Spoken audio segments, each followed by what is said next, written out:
Habib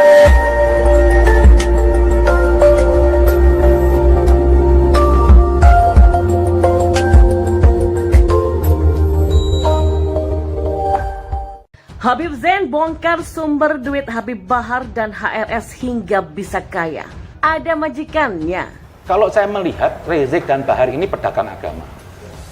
Pedagang agama? Pedagang agama. Berarti ada gini ya, no? Ada saling menguntungkan. Ada bonusnya berarti? Ada bonusnya, ada saling menguntungkan. Berarti ada yang bohirnya lah. Ada majikannya lah. Menerima keuntungan. Kenapa saya bilang? Apa yang dia teriakan semuanya? Seperti dulu Rizik lihat, dari istimewa 1, 2, 3, ini yang didukung ini siapa? Kok terus dikaitkan dengan Tuhan? Nggak ada itu Tuhan begitu. Takbir tengah jalan, nggak ada itu Islam begitu. Dan saya lihat di sini apa? Saya punya keyakinan penuh, di belakang Rizik dan Bahar ini ada orang yang order. Saya akan sampaikan untuk Bapak Polri, kalau Bapak Polri ini tidak selesai, tidak segera ini sikap, izinkan saya ini untuk tantang ini si Bahar Smith ini, untuk duel aja lah sama saya lah sampai mati, nanti disaksikan oleh TNI dan Polri nih. Bisa tantang ini Bahar Smith nih, kita duel sampai mati aja deh daripada bikin kisru terus. Kalau memang bapak-bapak polisi ini tidak tindak cepat, ini tidak gerak cepat ya, apa yang saya sampaikan lebih baik izinkan saya duel sampai mati sekalian, karena ini tidak mendidik ini manusia seperti ini nanti yang akan memunculkan bibit-bibit radikal ini, orang bajingan seperti Bahar ini ya. Terkait dengan nyali Bahar bin Smith yang ternyata sangat kecil gitu ya. Tapi nggak apa-apa, ini pembelajaran buat anak-anak muda. Jangan emosional, jangan nyari panggung, jangan hanya mengikuti order dari yang bayar gitu ya. Kita tahu kok siapa di belakang Bahar bin Smith ini ya, yang mengorder dia untuk teriak-teriak, untuk membuat kegaduhan di Republik ini. Kita sudah paham. Jadi sadarlah, kamu mempunyai potensi menjadi seorang narator. Ini dimanfaatkan untuk kebaikan, bukan untuk kebatilan.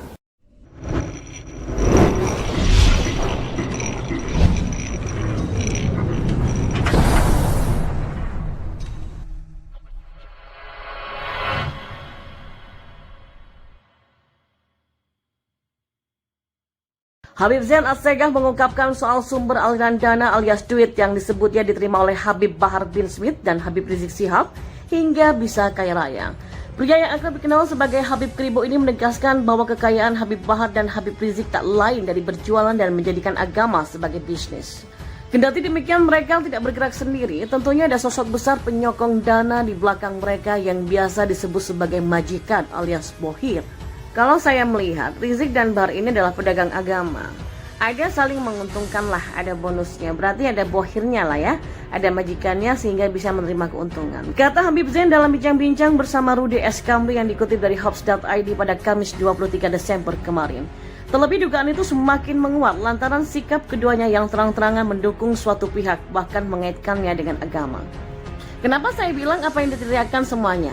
Seperti dulu Rizik lihat, dari Ijtima Ulama 1 dan seterusnya, ini yang didukung siapa terus dikaitkan dengan Tuhan. Apalagi pakai takbir-takbir, nggak ada itu Islam seperti itu. Mereka nantang-nantang dan berani karena apa? Dia merasa punya backup. Sampai mantan Jenderal Dudung ngatain Pak Jokowi itu berarti dia merasa ada yang backup dan lindungi, ujar Habib Zain. Dengan demikian, Habib Zain berkeyakinan bahwa kedua Habib kontroversial tersebut punya backingan yang punya kepentingan terselubung. Ya, dan saya lihat ini siapa? Saya punya keyakinan penuh di balik Rizik dan Bahar ini ada orang yang order, ada backing, ada duitnya, ujar Habib Zain. Provokasi Habib Bahar dan Habib Rizik semakin menjadi-jadi lantaran tak ada yang berani melawan, hingga mereka punya keberanian untuk semakin berulang. Nah, kesalahannya kenapa orang-orang yang dengan pemikirannya benar ini nggak berani melawan? Akhirnya mereka merasa bahwa keberanian cuma milik mereka, kata Habib Zain. Ya, ada-ada saja memang cara-cara orang munafik menutupi rasa malu sudah jelas masuk bui karena kasus penganiayaan anak di bawah umur masih saja menggiring opini seolah-olah Habib Bahar bin Smith masuk penjara karena melakukan dakwah. Padahal banyak ustadz dan ustazah di luar sana yang menyuarakan kebencian terhadap pemerintah dan sesama rakyat masih bebas berkeliaran dan melakukan dakwah. Sebut saja Felix Kwetiau yang dengan tenangnya menyebarkan ajaran radikal ala HTI. Lalu ada Abdul Somad sang ahli tafsir seribu mimpi. Lalu ada Iren Handoyo yang selalu menjelekkan agama lamanya dengan fitnah-fitnah yang tidak berdasar. Dan masih banyak lagi yang bebas dakwah tanpa perlu takut masuk penjara. Bandingkan dengan pemuka agama lain seperti Saifuddin Ibrahim, sampai berani menjelek-jelekan agama lain tidak perlu waktu lama akan masuk bui. Bahkan ibu-ibu yang meminta suara toa dikecilkan saja, gak perlu menunggu lama untuk wihara-wihara yang tidak ada hubungannya dengan ibu tersebut menjadi korban. Padahal aturan volume pengeras suara ini diterapkan juga di Arab Saudi. Jadi jangan merasa sebagai orang yang tertindas, padahal kaum Anda dengan bebasnya menyebarkan apa yang kalian mau di bumi pertiwi. Please, tahu malu sedikit ya kalau Anda masuk bui bukan karena dakwah, tapi karena kasus penganiayaan. Dilansir dari detik.com, pengacara Habib Bahar mengatakan, musibah ini dianggap tidak akan mempengaruhi eksistensi beliau dalam berdakwah dan dalam perjuangan, kata dia. Musibah itu tidak pernah diduga-duga, datangnya tiba-tiba. Jika Bin Smith masuk penjara karena menghajar anak di bawah umur, maka ini bukan musibah, tapi cari penyakit. Sudah tahu negara kita negara hukum, sama semua di mata hukum, kenapa main hakim sendiri? Ini juga bukan di zaman dunia persilatan di mana yang sanggup menghajar dan menjatuhkan orang malah disebut pendekar dan dipuji di dunia persilatan. Tampilan Bin Smith boleh seperti pendekar pemanah Raja Wali alias Yoko. Dan Bin Smith boleh punya jurus silat yang sakti mandraguna, tapi kalau berbuat semena-mena di Indonesia ya akhirnya bisa masuk dalam penjara. Dan lagi, sudah tahu ucapan itu adalah doa. Ini malah sok jago mau busuk di dalam penjara katanya. Setelah dijatuhi hukuman 3 tahun masuk penjara, bilangnya ini adalah musibah. Basi deh pokoknya.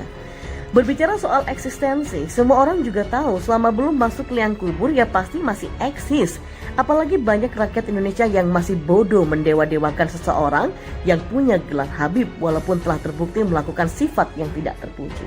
Namun eksistensi Bin Smith setelah bebas nanti akan dikenang sebagai seorang pecundang yang pernah mendekam di penjara karena sifat pengecutnya yang menghajar anak-anak kecil. Dia nggak akan kapok, dia tidak akan berhenti menyuarakan kebenaran dan kezaliman, kata Aziz. Oke, saya hanya berpesan kepada Bin Smith. Kebenaran yang sejati itu adalah kebenaran yang konsisten.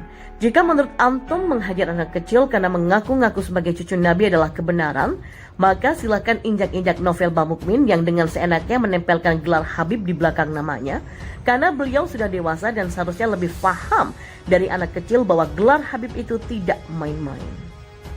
Jika Bin Smith tidak bisa melakukannya, menghajar novel Bamukmin, maka jangan bicara kebenaran. Semuanya hanya omong kosong belaka yang tidak ada isinya diucapkan oleh seorang yang sok jago yang merasa paling benar. Yang kedua nih, harap malu berbicara kezaliman. Menuduh orang yang beda pandangan politik sebagai zalim. Sedangkan diri sendiri terbukti masuk penjara karena zalim terhadap orang lain. Tampaknya doa Habib Bahar Smith tidak manjur-manjur amat ya. Terbukti hakim hanya menjatuhi hukuman 3 tahun penjara yang artinya tidak cukup membuat Bahar bin Smith busuk dalam penjara. Kalau salah satu bagian tubuhnya yang busuk karena ulah penjahat-penjahat lain di dalam penjara sih, tampaknya 3 tahun cukup kala itu.